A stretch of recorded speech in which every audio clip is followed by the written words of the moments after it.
द्वितीय पीयूसी छात्राओं को नमस्कार। आज हम लोग सूखी डाली के तीसरे भाग में अंतिम भाग को लेकर या तीसरे दृश्य के अंतिम भाग को लेकर चर्चा करेंगे। तो कल हम लोगों ने यहाँ पर देखा जैसे ही तीसरे दृश्य में बेला अपने आप में सिमटी हुई है और वह सोचने लगी है ये घर में सारे लोग कैसे हैं। कल जो है यहाँ पर मेरी जो है निंदा कर रहे थे, आज मुझे गौरव दे रहे हैं। कुछ पल में मोम बन जाते हैं, कुछ पल में आग बन जाते हैं, इनका तो पता नहीं चलता। और वहाँ पर उसकी सासू माँ जो छोटी भाभी है या बड़ी बहू है या इंदू है, सारे लोग आकर उसे इज्जत देते हैं, गौरव देते हैं और वह वहाँ पर चिंता में पड़ जाती है। उसी के साथ साथ मंझली बहू सारे इंदू को या मंझली भाभी को या सभी लोगों को लेकर वहाँ पर मालवी और बंसीलाल की झगड़े की कहानी को सुना रही थी। उसी समय बेला गुस्से से चली जाती है और मंझली बहू अंतिम तौर पर वहाँ पर बड़ी भाभी को लेकर अपने कमरे में चली जाती है। हागाದ್ರೆ ನಾವು ನಿನ್ನೆ ಇಂದು ಈ ಸುಖಿ ಡಾಲಿ ಏಕಾಂಕಿಯ ಕೊನೆಯ ಭಾಗದಲ್ಲಿ ಉಳಿದಿರಂತ ವಿಷಯವನ್ನ ಚರ್ಚೆ ಮಾಡೋಣ। ಹಾಗಾದ್ರೆ ನಾವು ನಿನ್ನೆ ನೋಡಿದ ಹಾಗೆ ಮೂರನೇ ದೃಶ್ಯದಲ್ಲಿ ಏನಾಗಿದೆಯಪ್ಪ ಅಂತಂದ್ರೆ ಅಲ್ಲಿ ಬೇಲಾ ಬಹಳಷ್ಟು ನೊಂದುಕೊಂಡಿದ್ದಾಳೆ। ಯಾಕಂದ್ರೆ ಈ ಜನರು ಒಂದು ದಿನ ನನಗೆ ವಿರೋಧ ಮಾಡ್ತಾರೆ, ಒಂದು ದಿನ ನನ್ನ ಜೊತೆ ಬಹಳಷ್ಟು ಚೆನ್ನಾಗಿರ್ತಾರೆ ಅಂತ ಹೇಳಿ ತಿಳ್ಕೊಳ್ತಾ ಇದ್ದಾಳೆ। ಅದೇ ರೀತಿಯಾಗಿ ಅವಳ ಅತ್ತೆ ಇರ್ಬೋದು, ಛೋಟಿ ಬಾಬಿ ಅಥವಾ ನಾದಿನಿ ಇಂದೂ ಇರ್ಬೋದು, ಮಂಜಲಿ ಭಾಬಿ ಇರ್ಬೋದು, ಎಲ್ಲರೂ ಬಂದು ಅವಳಿಗೆ ಗೌರವನ ಕೊಡ್ತಾ ಇದ್ದಾರೆ। ಆಗ ಅವಳಿಗೆ ಅನ್ಸುತ್ತೆ ಇವರು ಒಂದು ದಿನ ಬೆಂಕಿಯ ಹಾಗೆ ಇರ್ತಾರೆ ಕಠೋರವಾದ್ರೆ, ಅಥವಾ ಮತ್ತೆ ಒಂದು ದಿನ ಮೇಣದ ಹಾಗೆ ಇರ್ತಾರೆ, ಏನಾಗಿರ್ಬೋದು ಇವರಿಗೆ ಅಂತಂದು। ಅದೇ ವೇಳೆ ಅವಳು ಹೋದಾಗ ಮಂಜಲಿ ಬೋ ಬಂದು ಇವರೆಲ್ಲರನ್ನ ಕೂಡಿಸಿಕೊಂಡು ಆ ಮಾಲ್ವಿ ಮತ್ತೆ ಬನ್ಸಿಲಾಲ್ ಯಾವ ರೀತಿಯಾಗಿ ಜಗಳವನ್ನ ಆಡಿದ್ರು ಅನ್ನುವಂತಹ ಕಥೆಯನ್ನ ಹೇಳ್ತಾ ಇದ್ರು। ಅದೇ ವೇಳೆಗೆ ಏನಾಗ್ತಾ ಇದೆಯಪ್ಪ ಅಂತಂದ್ರೆ ಮತ್ತೆ ಎಲ್ಲರೂ ಬೇಲಾ ಬಂದಾಗ ಹೋಗ್ಬಿಡ್ತಾರೆ ಹೆದರಿ। ಅರಳಿಯ ವೇಳೆ ಬಡಿ ಬಾಬಿಯನ್ನ ಕರ್ಕೊಂಡು ಏನ್ ಮಾಡ್ತಾ ಇದ್ದಾಳೆ, ಕೊಠಡಿಯಲ್ಲಿ ಹೋಗೋದ್ರೆ तो आगे के विषय को देखिए। बड़ी भाभी मालवी ने छत को डाली, मंझली बहू उसे अपने साथ लेकर कमरे की ओर जाती हुई, हाँ अभी राज मजदूर छत बनाकर गए थे कि आ गई मालवी मारो मार करती। तो वहां पर बड़ी भाभी जो है बताती है मंझली बहू को, अरे क्या सच में मालवी ने जो है यहाँ पर छत सारी की सारी खोद डाली। तो मंझली बहू बताती है हाँ छत तो है खोद डाली और वहां पर जो सारी छत को मालवी ने गिरा दिया, बंसीलाल बनाकर चला गया था। ಆಗ ಏನಾಗ್ತಾ ಇದೆಪ್ಪ ಅಂತಂದ್ರೆ ಬಡಿ ಬಾಬಿ ಹೇಳ್ತಾಳೆ, ಹಾಗಾದ್ರೆ ನಿಜವಾಗ್ಲೂ ಆ ಮಾಳ್ವಿ ಎಲ್ಲ ಛಾವಣಿಯನ್ನ ಬೆಳೆಸ್ಬಿಟ್ಲ? ಆಗ ಮಂಜಲಿ ಬಹೂ ಹೇಳ್ತಾಳೆ, ಹೌದು ಎಲ್ಲ ಛಾವಣಿಯನ್ನ ಬೆಳೆಸಿದ್ದಾಳೆ। ಯಾಕಪ್ಪ ಅಂತಂದ್ರೆ ಅವಳು ಬನ್ಸಿಲಾಲ್ ಆ ಛಾವಣಿಯನ್ನ ನಿರ್ಮಾಣ ಮಾಡಿ ಹೋಗಿದ್ದ, ಆದ್ರೆ ಅವಳು ನನ್ನ ಛಾವಣಿ, ಇದು ನನ್ನ ಮನೆ ಅಂತೇಳಿ ಬೆಳೆಸಿದ್ದಾಳೆ। ಬಡಿ ಬಾಬಿ पर मंझली बहू चलो मेरे कमरे में, वहां चलकर सब बताती हूँ। यहाँ तो छोटी बहू की पढ़ाई बाधा पड़ती है, उसे साथ लेकर अपने कमरे की ओर जाती है। बाहर से फरेश और बेला बातें करते प्रवेश करते हैं। तो क्या हो जाता है, मंझली बहू यानी बड़ी भाभी को लेकर चली जाती है कमरे में। अरे चलो कमरे में चलेंगे, कमरे में जाकर हम लोग पढ़ाई करेंगे, यानी वहां पर बातें करेंगे, क्योंकि बेला की पढ़ाई में यहाँ पर दिक्कत हो जाता है। हागाದ್ರೆ ಮಂಜಲಿ ಬಹೂ ಹೇಳ್ತಾಳೆ ಬಡಿ ಭಾಬಿಗೆ, ಬೇಡ ಇಲ್ಲಿ ನಾವು ಮಾತನಾಡುವಂಥದ್ದು ಬೇಡ, ಯಾಕಪ್ಪ ಅಂತಂದ್ರೆ ನಾವು ಎಲ್ಲಿ ಹೋಗೋಣ ಅಂತಂದ್ರೆ ಅಲ್ಲಿ ನನ್ನ ಕೊಠಡಿಯಲ್ಲಿ ಹೋಗೋಣ।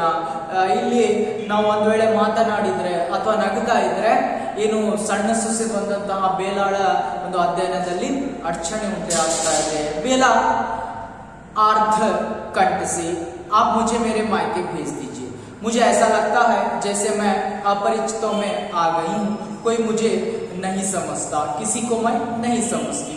तो यहाँ जैसे वो कमरे में चले जाते हैं और बेला और फरेश का प्रवेश होता है, तो बेला अर्ध कंठ में यानी कांपते हुए यानी रुलाई सी आवाज में बताती है, आप मुझे अपने मायके भेज दिए, क्योंकि मुझे यहाँ पर रहना पसंद नहीं है, क्योंकि ये सारे लोग मुझे नहीं समझते और मैं भी इन लोगों को नहीं समझ पाती। ಆಗ ಬೇಲಾ ಏನ್ ಮಾಡ್ತಾ ಇದ್ದಾಳಪ್ಪ ಅಂತಂದ್ರೆ ಹೇಳ್ತಾ ಇದ್ದಾಳೆ, ಬಹಳ ನಡಿಗುವಂತಹ ಕಂಠದಲ್ಲಿ ಹೇಳ್ತಾ ಇದ್ದಾಳೆ, ನೋಡಿ ನನ್ನನ್ನು ಏನ್ ಮಾಡಿಪ್ಪ ಅಂತಂದ್ರೆ ನೀವು ತವರು ಮನೆಗೆ ಕಳಿಸ್ಬೇಡಿ. ಯಾಕಪ್ಪ ಅಂತಂದ್ರೆ ಇಲ್ಲಿ ಯಾರು ನನ್ನನ್ನ ತಿಳಿದುಕೊಳ್ಳೋದಿಲ್ಲ ಅಥವಾ ನಾನು ಸಹಿತ ಅವರಿಗೆ ತಿಳಿದುಕೊಳ್ಳೋದಿಲ್ಲ.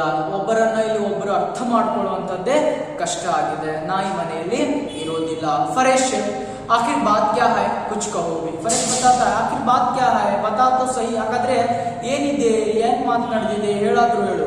ಬೇಲಾ, मैं जाती हूँ तो सब खड़ी हो जाती हैं, बड़ी भाभी, मंजली भाभी और माँ जी तक. मेरे सामने कोई हंसता नहीं, कोई मुझसे अधिक समय तक बात नहीं करना चाहता. सब मुझसे ऐसा डरती हैं जैसे मुर्गी के बच्चे बाज से. देखिए, मुर्गी के बच्चे जो बाज से होता है, यानी शिकारी. तो बेला फरेश पूछता है आखिर बात क्या है, मुझे बता तो सही. तो बेला बताती है, यानी सारे लोग इस घर में मुझे ऐसी इज्जत करते हैं, ऐसी बात करते हैं, यानी मेरे सामने कोई भी हंसता नहीं है और बहुत समय तक बात करता भी नहीं है और मुझे ऐसे डरते हैं, यानी मंजली भाभी हो या माँ जी हो, सारे लोग, बड़ी भाभी हो, सारे लोग यहाँ पर मुझे डरते हैं, गौरव देते हैं. कोई मेरे सामने बैठता नहीं है और मुझे हमेशा मेरे सामने खड़ा होता है, कोई हंसता नहीं है. मुझे ऐसे डरते हैं जैसे मुर्गी के बच्चे बाज से, यानी जैसे मुर्गी के बच्चे जो शिकारी को देखकर डरते हैं उस तरह. ಹಾಗಾದ್ರೆ ಫರೇಶ್ ಹೇಳ್ತಾನೆ, ನಿನಗೆ ಏನಾಗ್ತಾ ಇದೆ ಮತ್ತೆ ತೊಂದರೆ ಈ ಮನೆಯಲ್ಲಿ ಅಂದಾಗ ಬೇಲಾ ಹೇಳ್ತಾಳೆ, ನನಗೆ ಯಾವ ರೀತಿ ತೊಂದರೆ ಆಗ್ತಾ ಇದೆಯಪ್ಪ ಅಂತಂದ್ರೆ ಈ ಮನೆಯಲ್ಲಿ ಎಲ್ಲರೂ ನನ್ನ ಮುಂದೆ ಕುಳಿತುಕೊಳ್ಳೋದಿಲ್ಲ. ಬಡಿ ಬಾಬಿ ಇರ್ಬೋದು, ಮಂಜಲಿ ಬಾಬಿ ಇರ್ಬೋದು, ಅಥವಾ ನನ್ನ ನಿಮ್ಮ ತಾಯಿ ಅಂದ್ರೆ ನನ್ನ ಅತ್ತೆ ಇರ್ಬೋದು, ಎಲ್ಲರೂ ಸಹಿತ ನನ್ನ ಮುಂದೆ ನಿಲ್ತಾರೆ. ಯಾರು ನನ್ನ ಮುಂದೆ ನಗೋದಿಲ್ಲ, ಮಾತನಾಡೋದಿಲ್ಲ. ಯಾವ ರೀತಿ ಹೆದರ್ತಾರಪ್ಪ ಅಂತಂದ್ರೆ ಆ ಕೋಳಿ ಮರಿಗಳು ಹೇಗೆ ಶಿಕಾರಿಯನ್ನ ನೋಡಿ ಹೆದರ್ತಾರೆ ಆ ರೀತಿ ಹೆದರ್ತಾ ಇದ್ದಾವೆ. अभी सब हंस रही थी, ठहाके पर ठहाके मार रही थी. मैं गई तो सब ऐसे सम रह गए जैसे भरी सभा में किसी ने चुपकी सी सीटी बजा दी हो. तो बताती है बेला, अरे सारे लोग बैठकर हंस रहे थे, जैसे मैं वहां पर प्रवेश कर गई तो ऐसे चुप हो गए जैसे यानी भरी सभा में कोई आकर सीटी बजाता हो, ऐसे चुप सारे हो गए. ಹಾಗಾದ್ರೆ ಬೇಲಾ ಹೇಳ್ತಾಳೆ, ಎಲ್ಲರೂ ಯಾವ ರೀತಿ ನಗ್ತಾ ಇದ್ರಪ್ಪ ಅಂತಂದ್ರೆ ಬಹಳ ನಗ್ತಾ ಇದ್ರು. ಆದ್ರೆ ಎಲ್ಲರೂ ಯಾವ ರೀತಿ ಸುಮ್ಮನಾಗ್ತಾ ಇದಾರೆ ಅಂತಂದ್ರೆ ಒಂದು ತುಂಬಿದ ಸಭೆಯಲ್ಲಿ ಯಾರಾದ್ರೂ ಬಂದು ಸೀಟಿಯನ್ನ ಹೊಡೆದಿದಾರೋ ಅನ್ನೋ ಹಾಗೆ ಎಲ್ಲರೂ ಏನ್ ಮಾಡಿದ್ರು, ನಾ ಹೋದಾಗ ಸುಮ್ಮನಾದ್ರು. तो मेरे सामने कोई हंसता नहीं है और कोई भी यहाँ पर बैठता नहीं है. फरेश, पर इसमें क्या है, फरेश बताता है, अरे इसमें तो क्या हर्ज है, ಹಾಗಾದ್ರೆ ಇದರಲ್ಲಿ ಏನು ತೊಂದರೆ ಇದೆ ನಿನಗೆ. बेला, और कोई मुझे काम को हाथ नहीं लगाने देगी. तनिक सा भी काम करने लगूं तो सब भागी आती है. सब मेरा इस प्रकार आदर करती है मानो मैं ही इस घर में सबसे बड़ी हूं. तो बेला बताती है, अरे मुझे संकोच हो रहा है, जैसे ये लोग ऐसे हैं, यानी जैसे मैं कुछ काम कर रही होती हूँ तो आ जाते हैं, मेरे काम को छुड़ा देते हैं और वहां पर जैसे ही मेरे इतना आदर गौरव करते हैं, यानी मैं इस घर की बड़ी हूँ, यहाँ पर मालकिन हूँ, तो ऐसे ही मेरा आदर कर रहे हैं, गौरव कर रहे हैं, तो मुझे दम घुटन सा महसूस हो रहा है. हाಗಾದ್ರೆ ಬೇಲಾ ಹೇಳ್ತಾಳೆ, ಇವರೆಲ್ಲರೂ ಯಾವ ರೀತಿ ನನಗೆ ಆದರ ಗೌರವನ್ನ ಕೊಡ್ತಾ ಇದ್ದಾರೆಪ್ಪ ಅಂತಂದ್ರೆ, ನಾ ಏನಾದ್ರೂ ಕೆಲಸವನ್ನ ಮಾಡ್ಬೇಕಂತಂದ್ರೆ ಆ ಕೆಲಸವನ್ನ ಮಾಡಲಿಕ್ಕೆ ನನಗೆ ಕೊಡ್ತಾ ಇಲ್ಲ. ತದನಂತರ ಎಲ್ಲರೂ ನನಗೆ ಆದರ ಗೌರವನ್ನ ಕೊಡ್ತಾ ಇದ್ದಾರೆ. ಹೇಗೆಪ್ಪ ಅಂತಂದ್ರೆ ಈ ನಾ ಮನೆಯ ಏನಾಗಿದ್ದೇನೆ, ಒಡತಿಯಾಗಿದ್ದೀನಿ ಅನ್ನುವ ಹಾಗೆ ನನಗೆ ಎಲ್ಲರೂ ಆದರ ಗೌರವನ ಕೊಡ್ತಾ ಇದ್ದಾರೆ. ಈ ಆದರ ಗೌರವ ನನಗೆ ಬೇಡ. फरेश, मैं नहीं समझता तुम क्या चाहती हो. तुम्हें शिकायत थी, कोई तुम्हारा आदर नहीं करता, अब सब तुम्हारा आदर करते हैं. तुम्हें शिकायत थी, तुम्हें सबसे दबना पड़ता है, अब सब तुमसे दबते हैं. तुम्हें शिकायत थी, तुम सबका काम करती हो, अब सब तुम्हारा काम करते हैं. आदर, सत्कार, आराम, न जाने तुम और क्या चाहती हो. तेजी से सीढ़ियां चढ़ जाता है. तो फरेश को बहुत गुस्सा आ जाता है, क्योंकि बेला की शिकायत क्या थी फरेश के सामने, यानी सारे लोग मेरा अनादर करते हैं, लेकिन आज सारे लोग उसका आदर कर रहे हैं. और सारे लोग मेरे समय को बर्बाद करते हैं, लेकिन आज उसे सारे लोग समय दे रहे हैं। और सारे लोग मुझसे दबाव डालते हैं, लेकिन आज उससे सारे लोग दब रहे हैं। और उसी के साथ साथ आदर भी मिल रहा है। तो यहाँ पर सारे लोगों का काम मैं ही करना पड़ता है, लेकिन आज उसका काम सारे लोग कर रहे हैं। तो इतना कुछ मिल रहा है इस घर में आपको, यानी आदर मिला, सत्कार मिला, समय मिला, फिर क्या चाहिए। गुस्से से क्या करता है फरेश, ऊपर चले जाता है। हागाದ್ರೆ ಫರೇಶ್ ಬಹಳ ಸಿಟ್ಟಿನಿಂದ ಹೇಳ್ತಾನೆ, ನಿನ್ನ ಶಿಕಾಯತ್ ಹಾಗಾದ್ರೆ ನಿನ್ನ ಕಂಪ್ಲೇಂಟ್ ಏನಿತ್ತು, ದೂರ ಏನಿತ್ತು ನನ್ನ ಮುಂದೆ, ಯಾರು ನನಗೆ ಈ ಮನೆಯಲ್ಲಿ ಗೌರವ ಕೊಡೋದಿಲ್ಲ, ಆ ಗೌರವ ಸಿಗ್ತಾ ಇದೆಯಾ? ಅಥವಾ ಯಾರು ನನ್ನ ಎಲ್ಲರ ಕೆಲಸವನ್ನ ನಾ ಮಾಡ್ಬೇಕು, ಆದ್ರೆ ಎಲ್ಲರೂ ಈಗ ನಿನ್ನ ಕೆಲಸವನ್ನ ಮಾಡ್ತಾ ಇದ್ದೀರಾ? ಅಥವಾ ಎಲ್ಲರೂ ನನ್ನ ಸಮಯವನ್ನ ಹಾಳು ಮಾಡ್ತಾರೆ, ಹಾಗಾದ್ರೆ ಇವತ್ತು ಎಲ್ಲರೂ ನಿನಗೆ ಸಮಯವನ್ನ ನೀಡ್ತಾ ಇದ್ದಾರಾ? ಅದೇ ರೀತಿಯಾಗಿ ಎಲ್ಲರೂ ನಿನ್ನ ಮೇಲೆ ಒತ್ತಡವನ್ನ ಹೇರ್ತಾರೆ, ಹಾಗಾದ್ರೆ ಇವತ್ತು ನೀ ಎಲ್ಲರ ಮೇಲೆ ಒತ್ತಡವನ್ನ ಹೇರ್ತಾ ಇದೀಯಾ? ಹಾಗಾದ್ರೆ ಈ ಆದರ ಗೌರವ ಸಿಗ್ತಾ ಇದೆ, ಆಗ ಮತ್ತೆ ನಿನಗೆ ಏನ್ ಬೇಕಂತೇಳಿ ಪ್ರಶ್ನೆಯನ್ನ ಮಾಡ್ತಾ ಇದ್ದಾರೆ।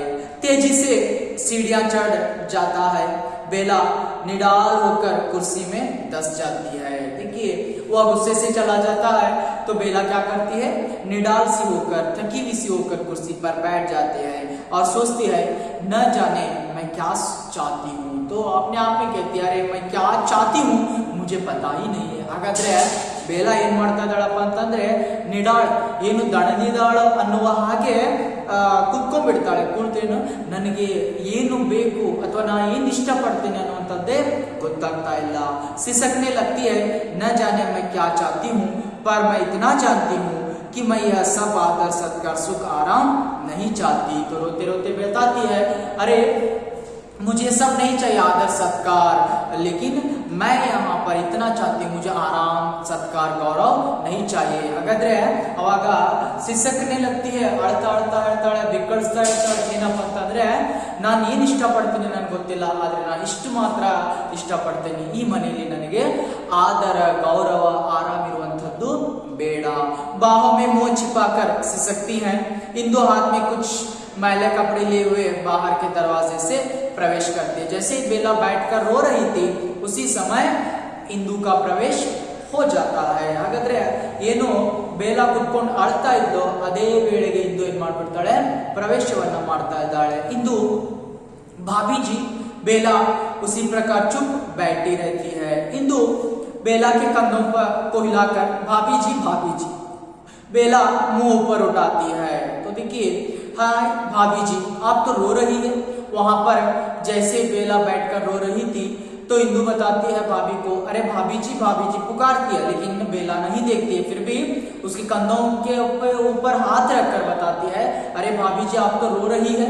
ಹಾಗಾದ್ರೆ ಬೇಲಾ ಅಳುವಾಗ ಏನ್ ಮಾಡ್ತಾ ಇದ್ದಾಳಪ್ಪ ಅಂತಂದ್ರೆ, ಇವಳು ಇಂದು ಬರ್ತಾಳೆ, ಇಂದು ಪ್ರವೇಶ ಆಗುತ್ತೆ, ಇಂದು ಏನ್ ಮಾಡ್ತಾಳಪ್ಪ ಅಂತಂದ್ರೆ, ಹಾಗಾದ್ರೆ ಬಾಬೀಜಿ ಅಂತ ಹೇಳಿ ಕರೀತಾಳೆ, ಅವಳು ನೋಡೋದಿಲ್ಲ, ಆದ್ರೂ ಸಹಿತ ಅವಳ ಹೆಗಲ ಮೇಲೆ ಕೈ ಇಟ್ಟು ಬಾಬೀಜಿ ಅಂದಾಗ ಮೇಲೆ ನೋಡ್ತಾಳೆ, ನೀವ್ ಯಾಕೆ ಕಳ್ತಾ ಇದ್ದೀರಾ, ಏನಾಗಿದೆ ನಿಮ್ಗೆ? ಬೇಲಾ आंखें पोंछकर नहीं मैं रो नहीं रही, पर इंदु परमात्मा के लिए मुझे जी करके न बुलाया करो। बेला बताती है अरे देखो इंदु, मुझे परमात्मा के लिए जी कहकर न पुकारा करो। ಆಗ ಬೇಲಾ ಹೇಳ್ತಾಳೆ, ನೋಡು ನಾನು ಅಳ್ತಾ ಇಲ್ಲ, ಆದರೆ ನನಗೆ ಮಾತ್ರ ನೀನು ಛೀ ಅಂತೇಳಿ ರಿ ಅಂತೇಳಿ ಕರಿಬೇಡ, ಯಾಕಂದ್ರೆ ನೀನು ನನ್ನ नादनी आदि है। तो हालात क्या है, रिवाज क्या है, कभी भी जो ननद होती है हमेशा भाभी को यानी वहां से जी नहीं पुकारती है, केवल भाभी कहती है, इसलिए वो हमें बताती है। तो इंदु लो भला यह कैसे हो सकता है, आप मुझसे बड़ी है और फिर आप मुझसे कहीं अधिक पढ़ी लिखी है। इंदु बताती है आप मुझसे बड़ी भी है, पढ़ी लिखी भी है, तो मैं आपको जी कहूंगी। ಹಾಗಾದ್ರೆ ಇಂದು ಹೇಳ್ತಾಳೆ, ನೀವು ನನಗಿಂತಲೂ ದೊಡ್ಡವರಿದ್ದೀರಾ ಅಥವಾ ಬಹಳಷ್ಟು ಓದಿದ್ದೀರಾ, ಬುದ್ಧಿವಂತ ಇದ್ದೀರಾ, ಹಾಗಾಗಿ ನಾನು ನಿಮಗೆ ಛಿ ಅಂತೇಳಿ ರಿ ಅಂತೇಳಿ ಕರೀತಾ ಇದ್ದೀನಿ। तो वहां पर इंदु बेला पहले तो तू मुझे यूं जी करके नहीं बुलाती थी। बेला बताती है अरे पहले क्यों नहीं जी कहती थी। ಹಾಗಾದ್ರೆ ಬೇಲಾ ಹೇಳ್ತಾಳೆ, ಮೊದಲು ರೀ ಅಂತ ಇರಲಿಲ್ಲ, ಇವಾಗ ಯಾಕೆ ಅಂತ ಇದೀಯಾ, ಅಭಿ ಕ್ಯೂ ಬುಲಾತಿ ಹೋ। तो इंदु मैं तो मूर्ख ठहरी भाभी जी, दादाजी ने कहा था। इंदु बता देती है, अपना पोल खोल देती है, अरे बापी जी मैं मूर्ख रही जब, लेकिन मुझे अभी दादाजी ने बताया, ನಾನು ಮೂರ್ಖಳಾಗಿದ್ದೆ, ಆದರೆ ನನಗೀಗ दादाजी ಅವರು ಹೇಳಿದ್ದಾರೆ। तो बेला चौंक कर दादाजी ने क्या कहा था, इंदु उन्होंने सबको समझाया था कि घर में सबको आपका आदर करना चाहिए। तो बेला को आश्चर्य हैरान हो जाती है, अरे दादाजी ने क्या कहा था दादाजी ने? तो इंदु बताती है, दादाजी ने सारे लोगों को बुलाकर यह आदेश दिया, आपका आदर करे। ಬೇಲ ಹಾಗಾದ್ರೆ ಏನಾಗ್ತಾಳಪ್ಪ ಅಂತಂದ್ರೆ ಚೌಂಕರ್ ಬೆಚ್ಚ ಬಿದ್ಬಿಡ್ತಾಳೆ, ಏನ್ ಹೇಳ್ತಾಳೆ, ಏನ್ ಅಂದಿದ್ರು ದಾದಾಜಿ ಅಂದಾಗ ಇಂದು ಹೇಳ್ಬಿಡ್ತಾಳೆ, ದಾದಾಜಿ ಎಲ್ಲರನ್ನ ಕರೆಸಿ ಆದೇಶವನ್ನ ಕೊಟ್ಟಿದ್ದಾರೆ, ಎಲ್ಲರೂ ನಿಮ್ಮ ಗೌರವವನ್ನ ಮಾಡಬೇಕು ಅಂತ ಹೇಳಿ। ಬೇಲಾ किंतु उन्होंने यह सब क्यों कहा, मैंने तो कभी उनसे इस बात की शिकायत नहीं की। तो बेला बताती है, अरे मैं कभी भी इस बात को लेकर शिकायत नहीं की उनके सामने, इस बात को कैसे कह सकते हैं। ಹಾಗಾದ್ರೆ ಬೇಲಾ ಹೇಳ್ತಾಳೆ, ನಾನು ಒಂದು ದಿನ ಅವರ ಮುಂದೆ ಈ ಕಂಪ್ಲೇಂಟ್ ಅನ್ನ ಹೇಳಿಲ್ಲ, ಆದ್ರೆ ನಿಮ್ಗೆಲ್ಲರಿಗೂ ಯಾಕೆ ಆದೇಶವನ್ನ ಕೊಟ್ಟಿದ್ದಾರೆ।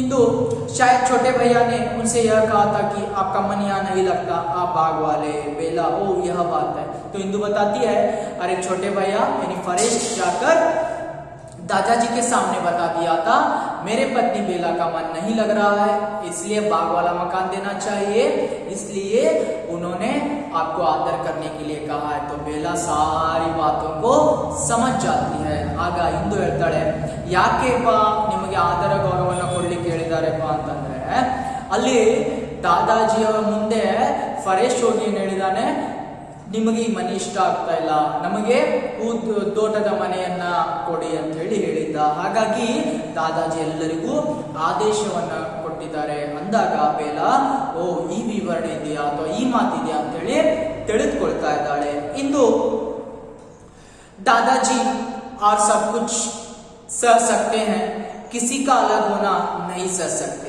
हम सब एक महान पेड़ की ढालियां हैं, वे कहा करते हैं, और इससे पहले कि कोई डाली टूटकर अलग हो, मैं ही इस घर से अलग हो जाऊंगा। और उन्होंने हम सबको समझाया कि हम आपका आदर करें, काम करें, आपको पढ़ाने का समय दे। तो इंदु बताती है, अरे दादाजी ने हम सारे लोगों को बुलाकर यह आदेश दे दिया, यानी हम आपका आदर करें, आपका गौरव करें, आपको पढ़ने लिखने में समय दे और आपसे कुछ सीखे।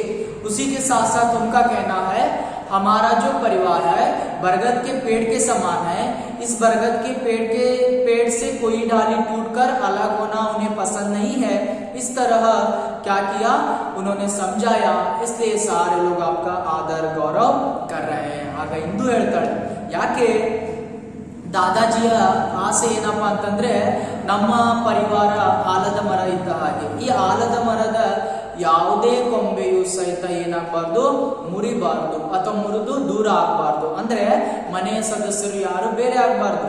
ಹಾಗಾಗಿ ಎಲ್ಲರಿಗೂ ಆದೇಶ ಕೊಟ್ಟಿದ್ದಾರೆ, ನೀವು ಬೇರೆ ಆಗ್ತೀನಿ ಅಂದಾಗ ನಿಮಗೆ ಆದರ ಕೊಡಬೇಕು, ಗೌರವ ಕೊಡಬೇಕು, ಪ್ರೀತಿಯನ್ನು ಕೊಡಬೇಕು, ತದನಂತರ ನಿಮ್ಮ ಸಮಯವನ್ನ ಹಾಳು ಮಾಡಬಾರ್ದು ಅಥವಾ ನಿಮ್ಮಿಂದ ನಾವೆಲ್ಲರೂ ಏನಾದ್ರೂ ಕಲಿಬೇಕಂತಂದು ದಾದಾಜಿಯವರು ಚರ್ಚೆ ಮಾಡಿದ್ದಾರೆ। ಬೇಲಾ, पर मैं तो आदर नहीं चाहती और मैं तुम सबके साथ मिलकर काम करना चाहती हूँ। बेला बताती है, मुझे आदर गौरव कुछ भी नहीं चाहिए, लेकिन मैं आपके साथ खुशी खुशी से काम करना चाहती हूँ। ನನಗೆ ಆದರ ಗೌರವ ಯಾವುದು ಬೇಡ, ಆದ್ರೆ ನಾನು ನಿಮ್ಮೆಲ್ಲರ ಜೊತೆ ಏನ್ ಮಾಡ್ಬೇಕಾಗಿದೆ ಅಂತಂದ್ರೆ ಕೆಲಸವನ್ನ ಮಾಡಬೇಕು। ಇಂದು यह कैसे हो सकता है भाभी जी? तो इंदु बताती है, अरे भाभी जी ये कैसे हो सकता है, ಹಾಗಾದ್ರೆ ಇದು ಹೇಗೆ ಸಾಧ್ಯನೇ ಇಲ್ಲ ಅಂತ ಹೇಳಿ ತನ್ನ ಒಂದು ವೈನಿಗೆ ಹೇಳ್ತಾ ಇದ್ದಾಳೆ।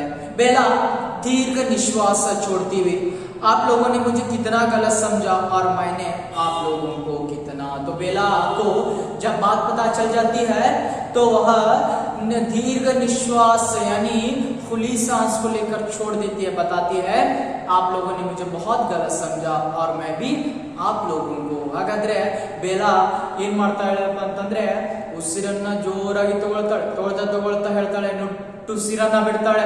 ಬಿಟ್ಟು ನಾನು ನಿಮ್ಮೆಲ್ಲರಿಗೂ ಬಹಳ ತಪ್ಪನ್ನ ತಿಳಿದುಕೊಂಡೆ, ನೀವು ನನಗೆ ಬಹಳಷ್ಟು ತಪ್ಪಾಗಿ ತಿಳಿದುಕೊಂಡಿದ್ದೀರಾ ಅಂತಂದು ಏನ್ ಮಾಡ್ತಾ ಇದ್ದಾಳೆ, ಚರ್ಚೆಯನ್ನ ಮಾಡ್ತಾ ಇದ್ದಾಳೆ. ಆಗ ಇಂದು आप कैसी बातें करती हैं, लाइए कपड़े लाइए, मैं दादाजी के कपड़े धोने जा रही हूँ, साथ ही आपके भी पटक लाऊं. तो इंदु बताती है, अरे भाभी जी आप काम नहीं करना है, इस घर की बहू है, तो लाइए मैं दादाजी के कपड़े धो रही हूँ, आपके कपड़े भी दीजिए, मैं धोकर ले आऊंगी. ಆಗ ಇಂದು ಹೇಳ್ತಾಳೆ, ನೋಡಿ ನೀವು ಕೆಲಸವನ್ನ ಮಾಡಬಾರ್ದು, ಯಾಕಂದ್ರೆ ಡಿಗ್ರಿಯನ್ನ ಪಡೆದಿದ್ದೀರಾ ಅಥವಾ ಚೆನ್ನಾಗಿ ಓದಿದ್ದೀರಾ ಅಥವಾ ಶ್ರೀಮಂತ ಮನೆಯ ಮಗಳಿದ್ದೀರಾ, ಹಾಗಾಗಿ ನಾನು ಬಟ್ಟೆಯನ್ನ ತೊಳಿಲಿಕ್ಕೆ ಹೋಗ್ತಾ ಇದ್ದೀನಿ ಅಥವಾ ದಾದಾಜಿಯ ಬಟ್ಟೆಯನ್ನ ತೊಳಿತಾ ಇದ್ದೇನೆ, ನಿಮ್ಮ ಬಟ್ಟೆಗಳನ್ನ ಸಹಿತ ತೆಗೆದುಕೊಂಡು ಕೊಡಿ, ನಾನು ಏನ್ ಮಾಡ್ತಾ ಇದ್ದೀನಿ ಬಟ್ಟೆಗಳನ್ನ ತೊಳೆದುಕೊಂಡು ಬರ್ತೀನಿ. ಬೇಲಾ चुप सोचती है, इंदु भाभी जी बेला जैसे मन ही मन उसने किसी बात का निश्चय कर लिया हो, मैं भी तुम्हारे साथ जाऊंगी, मैं भी तुम्हारे साथ कपड़े धोऊंगी. तो बेला बताती है, अरे देखो इंदु, मैं तुम्हारे साथ कपड़े धोने के लिए तैयार है, लेकिन मैं भी आपके साथ कपड़े धोने के लिए आ जाऊंगी. ಆಗ ಬೇಲಾ ಹೇಳ್ತಾಳೆ, ನೋಡು ಇಂದು, ನಾನು ಸಹಿತ ನಿನ್ನ ಜೊತೆ ಏನ್ ಮಾಡ್ತೇನಪ್ಪ ಅಂತಂದ್ರೆ ಬಟ್ಟೆಗಳನ್ನ ತೊಳಿಲಿಕ್ಕೆ ಬರ್ತಾ ಇದ್ದೇನೆ. ಇಂದು दादाजी नाराज न होंगे. इंदु बताती है, अरे दादाजी ನಾರಾಜ್ हो जाएंगे, दादाजी ಏನಾಗ್ತದೆ, ದಾದಾಜಿಗೆ ಬಹಳ ಬೇಜಾರಾಗತ್ತೆ. ನಿಮಗೆ ಕೆಲಸವನ್ನ ಹಚ್ಚಿದೀವಿ ಅಂತಂದ್ರೆ ಬೇಡ, ನೀವು ಈ ಕೆಲಸವನ್ನ ಮಾಡುವಂತದ್ದು ಬೇಡ. तो बेला मुझे केवल बेला मैं दादाजी से कह दूंगी. बेला बताती है, मैं दादाजी को बता दूंगी. ಹಾಗಾದ್ರೆ ನಾ ದಾದಾಜಿ ಅವರಿಗೆ ತಿಳಿಸ್ತೀನಿ, ನೀ ಚಿಂತೆ ಮಾಡಬೇಡ. इंदु भाभी जी बेला मुझे केवल भाभी कहा कर, मेरी प्यारी इंदु. तो बताती है, अरे इंदु भाभी जी कहती है, लेकिन बेला बताती है मुझे केवल भाभी कहा कर, जी मत कहा कर, ನನಗೆ ಕೇವಲ ಭಾವಿಯನ್ನು ಜಿ ಅನ್ಲಿಕ್ಕೆ ಹೋಗಬೇಡ ಅಂತ ಹೇಳಿ ಹೇಳ್ತಾ ಇದ್ದಾಳೆ. इंदु प्यार से भरे हुए गले के साथ भाभी बेला चल कपड़े धोए धूप निकली जा रही है. तो दोनों मिलकर खुशी खुशी से सारे अपनी गलतियों को एक दूसरे से माफ कर लेते हैं और कपड़े धोने के लिए चले जाते हैं. ಏನ್ ಮಾಡ್ತಾ ಇದ್ದಾರೆ ಅಂತಂದ್ರೆ ಇಬ್ಬರು ತನ್ನ ತನ್ನ ತಪ್ಪುಗಳನ್ನ ಕ್ಷಮಿಸ್ಕೊಂಡು ಬಿಡ್ತಾರೆ, ಕ್ಷಮಿಸ್ಕೊಂಡು ಇಬ್ಬರು ಬಟ್ಟೆಗಳನ್ನ ತೊಳಿಲಿಕ್ಕೆ ಹೋಗ್ತಾ ಇದ್ದಾರೆ. ಇಂದು पर आपके कपड़े दोनों चली जाती हैं. कुछ क्षण बाद बरामदे में कपड़े धोने का शब्द आने लगता है. दादा गैलरी की ओर से हुक्का गुड़गुड़ाते मल्लू की उंगली थामे प्रवेश करते हैं. तो क्या हो रहा है, जैसे स्नानागार के पास बैठकर इंदु और बेला कपड़े धो रहे हैं, कपड़े धोने की आवाज आ रही है, लेकिन वहां पर दादाजी गैलरी के पास से आ रहे हैं, हुक्का जो है गुड़गुड़ाते आ रहे हैं, मल्लू की जो उंगली पकड़कर. ಹಾಗಾದ್ರೆ ಇಬ್ಬರು ಬಟ್ಟೆಯನ್ನ ತೊಳಿತಾ ಇದ್ದಾರೆ. ಆ ಏನು ಬಾತ್ರೂಮ್ ಕಡೆಗೆ ಬಟ್ಟೆಯನ್ನ ತೊಳೆಯುವಾಗ ಆ ಶಬ್ದ ಕೇಳಿಸ್ತಾ ಇದೆ. ಆದ್ರೆ ದಾದಾಜಿ ಏನ್ ಮಾಡ್ತಾ ಇದ್ದಾರೆ, ಮಲ್ಲು ಆ ಏನು ಪುಟ್ಟ ಮಗು ಇತ್ತು ಆ ಮಗುವಿನ ಬೆರಳನ್ನ ಹಿಡ್ಕೊಂಡು ಪ್ರವೇಶ ಮಾಡ್ತಾ ಇದ್ದಾರೆ. ದೇಖ್ ಜಾತೆ हैं, ಅವರನ್ನ ನೋಡ್ಬಿಡ್ತಾರೆ ಇಬ್ಬರನ್ನ. दादा हाँ बेटा मेले में चलेंगे, जो तू कहेगा वही खिलौना ले देंगे. सहसा बाहर के दरवाजे के पास जाकर टिटक जाते हैं. तो दादाजी उस बच्चे को बताते हैं, मल्लू को, अरे बेटा हम लोग मेले में जाएंगे और तुम्हें जो चीज पसंद है उसी चीज को लाएंगे, बताते हैं. और क्या हो जाता है, इंदु बेला को देखकर हैरान हो जाते हैं. ಹಾಗಾದ್ರೆ ಏನಾಗ್ತಾ ಇದೆಯಪ್ಪ ಅಂತಂದ್ರೆ ಆ ಮಗುವಿಗೆ ಹೇಳ್ತಾರೆ ದಾದಾಜಿ, ನೋಡು ನಾವಿಬ್ಬರು ಏನ್ ಮಾಡೋಣ, ಜಾತ್ರೆಗೆ ಹೋಗೋಣ, ಜಾತ್ರೆಯಲ್ಲಿ ನಿನಗೆ ಯಾವ ವಸ್ತು ಇಷ್ಟನೋ ಆ ವಸ್ತು ತಗೊಂಡು ಬರೋಣ ಅಂತ ಹೇಳ್ತಾ ಇರ್ತಾರೆ. ಅದೇ ವೇಳೆ ಆ ಇಂದು ಮತ್ತೆ ಬೇಲಾ ಬಟ್ಟೆ ತೊಳೆದನ್ನ ನೋಡಿ ಆಶ್ಚರ್ಯವಾಗಿ ನಿಲ್ತಾ ಇದ್ದಾರೆ. दादा आश्चर्य से छोटी बहू, देखिए बताते हैं आश्चर्य से छोटी बहू. ಹಾಗಾದ್ರೆ ಬೇಲಾ ನೀ ತೊಳಿತಾ ಇದೆಯಾ ಇಂದು, बाहर से मैंने तो बहुत तेरा कहा पर भाभी मानी नहीं. देखिए इंदु बताती है, दादाजी मैं बहुत प्रकार समझाया लेकिन भाभी ಮಾನಿ ನಹಿ. ಹಾಗಾದ್ರೆ ನಾನು ಬಹಳ ಪ್ರಕಾರವಾಗಿ ತಿಳಿಸಿದ್ದೆ, ಏನು ಅತ್ತೆಗೆ ನೀವು ತೊಳಿಬೇಡಿ ಅಂತಂದು, ಆದ್ರೆ ಏನ್ ಮಾಡಿದ್ದಾರೆ, ಅವರು ತೊಳೆದಿದ್ದಾರೆ, ಬಟ್ಟೆಯನ್ನ ತೊಳಿತಾ ಇದ್ದಾರೆ. दादा छोटी बहू इधर आ बेटी. शर्माई हुई बेला दरवाजे के पास जा खड़ी होती है.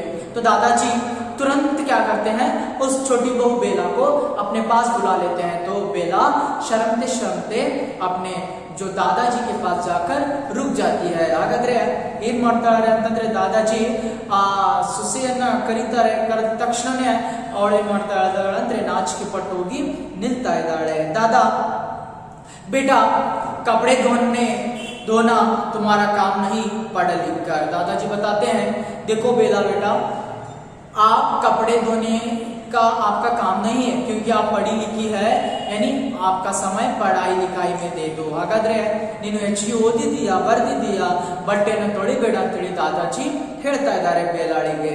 इंदु जो अपनी भाभी के साथ थी, हाँ खड़ी, मैंने बहुत तेरा कहा पर भाभी नहीं मानी। इंदु बताती है आकर खड़ी हो जाती है क्योंकि दादाजी न डांटे, इसलिए बताती है मैंने बहुत तेरा समझाया दादाजी लेकिन नहीं मानी। ಆಗ ಇಂದು ಏನ್ ಮಾಡ್ತಾಳೆ ಅಂದ್ರೆ ಬಂದು ನಿಲ್ತಾಳೆ, ನಾನು ಬಹಳ ಪ್ರಕಾರವಾಗಿ ತಿಳಿಸಿದೆ ಆದ್ರೆ ಏನ್ ಮಾಡಲಿಲ್ಲ, ಕೇಳಲಿಲ್ಲ।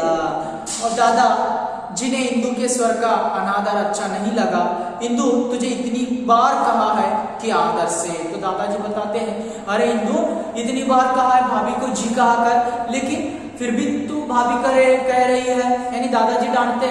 ಹಾಗಾದ್ರೆ दादाजी ಏನ್ ಮಾಡ್ತಾ ಇದಾರೆ ಅಂತಂದ್ರೆ ಬೈತಾ ಇದ್ದಾರೆ, ಇಂದು ನಿನಗೆ ಎಷ್ಟು ಸಾರಿ ಹೇಳಿದ್ದೀನಿ ನಾನು ಏನಪ್ಪಾ ಅಂತಂದ್ರೆ ಆ ಭಾಬಿಜಿ ಅಂತೂ ಅಂತ ಹೇಳಿ ಕರಿ, ಆದ್ರೂ ಸಹಿತ ಅವಳಿಗೆ ಅನಾದರ ಮಾಡ್ತಾ ಇದೀಯ ಅಂತ ಹೇಳಿ ಬೈತಾ ಇದ್ದಾರೆ। बेला अंत तौर पर बताती है, देखिए भावावेश के कारण रूंदे हुए कंठ से, यानी भावावेश भावनाओं को लेकर रूंदे हुए रोते हुए कंठ से बताती है।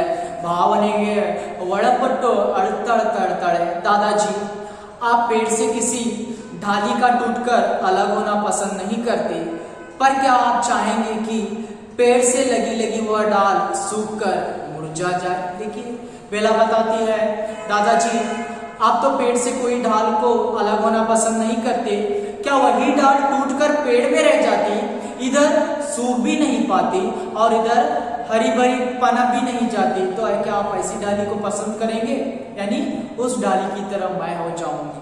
ಹಾಗಾದ್ರೆ ಬೇಲಾ ಯಾವ ರೀತಿ ತಿಳಿಸ್ತಾಳೆ ಅಂತಂದ್ರೆ, दादाजी ನೀವು ಒಂದು ಆಲದ ಮರದಲ್ಲಿರುವಂತಹ ರೆಂಬೆ ಕೊಂಬೆ ಮುರಿದು ಬೀಳಬಾರದು ಅನ್ನುವಂಥದ್ದು ನಿಮ್ಮ ಆಸೆ, ಆದರೆ ಅದೇ ಕೊಂಬೆ ಮುರಿದು ಬೀಳಲಾರದೆ ಕೇವಲ ಅದು ಸ್ವಲ್ಪ ಮುರಿದು ಅದೇ ವನದಲ್ಲಿ ಜೋತಾಡ್ತಾ ಇರುವಂತದ್ದು, ಒಂದು ಕಡೆ ಒಣಗುವ ಹಾಗೆ ಇಲ್ಲ, ಮತ್ತೊಂದು ಕಡೆ ಹಚ್ಚ ಹಸಿರಾಗಿ ನಿಲ್ಲುವ ಹಾಗಿಲ್ಲ, ಆ ರೀತಿ ನಾನಾದ್ರೆ ಈ ಮನೆಯಲ್ಲಿ ನಿಮಗೆ ಇಷ್ಟನಾ? सिसक उड़ती है, हुक्के की गुड़गुड़ाहट एकदम बंद हो जाती है, पर्दा सहसा गिर जाता है। तो दादाजी को क्या उत्तर देना पता ही नहीं चलता क्योंकि उनकी बहू जो है छोटी बहू बेला सुधर गई थी, उसका मन परिवर्तन हो गया था और ये जो बरगद के पेट के समान रहने वाला परिवार फिर से एक हो गया था। दादाಜಿಗೆ ಏನ್ ಮಾತನಾಡಬೇಕಂತ ಹೇಳಿ ಗೊತ್ತಾಗೋದಿಲ್ಲ। ಹಾಗಾದ್ರೆ ಏನು ಸಣ್ಣ ಸೊಸೆ ಆಗಿ ಬಂದಂತಹ ಬೇಲಾಳ ಮನಸ್ಸು ಪರಿವರ್ತನೆಯಾಗಿತ್ತು। ತದನಂತರ ಎಲ್ಲ ರೀತಿಯ ಅವರ ಮನೆ ಮತ್ತೊಂದು ಸಲ ಆಲದ ಮರದ ಹಾಗೆ ಜೇನುಗೂಡಾಗಿ ಇರ್ತಾ ಇತ್ತು। तो देखिए इस तरह सुखी डाली एकाकी में उपेंद्रनाथ अश्क पहले दृश्य में यहाँ पर जैसे मिश्रानी को काम से हटाने का लेकर बेला और इंदु के बीच में जो वार्तालाप होता है, या दूसरे दृश्य में कर्मचंद फरेश को समझाते हैं या फरेश सारी स्त्रियों को समझाते हैं दादाजी, और तीसरे दृश्य में बेला अपने आप को आपके मन को परिवर्तन करती है। इस तरह एक सम्मिलित परिवार को लेकर उपेंद्रनाथ अश्क जो है चर्चा की है। मैं आप लोगों के सामने प्रश्नोत्तरों की चर्चा करूंगा। मिश्रानी को किसने काम से हटा दिया? बेला ने। मिश्रानी कितने वर्षों से मूलराज के परिवार में काम कर रही थी? 10 वर्षों से। नौकरों से काम लेने के लिए क्या होनी चाहिए? तमीज होनी चाहिए। हंसी के मारे मर जाने की बात कौन कहती है? मंजली बहू। हर बात पर अपने मायके की तारीफ कौन करती रहती है? बेला। दादाजी का छोटा पोता फरेश किस पद पर था? तहसीलदार। मलमल के थान और अबरों को फरेश किसके पास नहीं लेकर जाते? दादाजी के पास। मूलराज के मंझले बेटे का नाम लिखिए। कर्मचंद।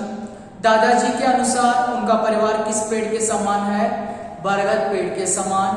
हल्की सी खरोच भी दवा न लगाने पर क्या बन जाती है? नासूर बन जाती है, या बड़ा घाव होकर नासूर बन जाती है।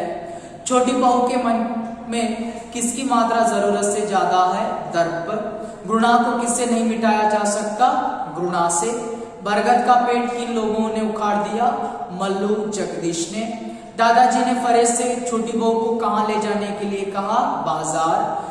किसे दूसरों का हस्तक्षेप और आलोचना पसंद नहीं है? बेला को।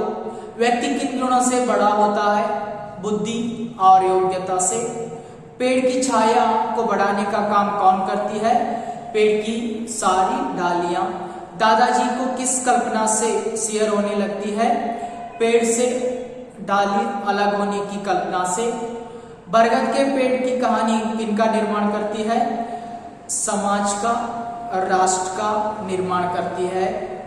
तो दादाजी किसके हक में है? पुराने नौकरों के हक में है। किसने सारी की सारी छत फावड़े से खोद डाली? मालवी ने। बंसीलाल का लड़का गली के सिरे पर क्या कर रहा था? कम टोक रहा था। बेला के अनुसार परिवार की सदस्य उसे किस प्रकार डरती है? मुर्गी के बच्चे बाज से। दादाजी ने सबको क्या समझाया था? सारे लोग बेला का आदर करें। सूखी डाली के एकांकीकार कौन है? उपेंद्रनाथ अष्ट। इस तरह आप लोगों को 2 या 3 वाक्यों में या टिप्पणी को लिखना पड़ता है। कहानी को पढ़िए और सारांश को भी लिखे। ಈ ರೀತಿಯಾಗಿ ನಮಗೆ ಅವಿಭಕ್ತ ಕುಟುಂಬದ ಬಗ್ಗೆ ಚರ್ಚೆಯನ್ನು ಮಾಡಿದ್ದಾರೆ.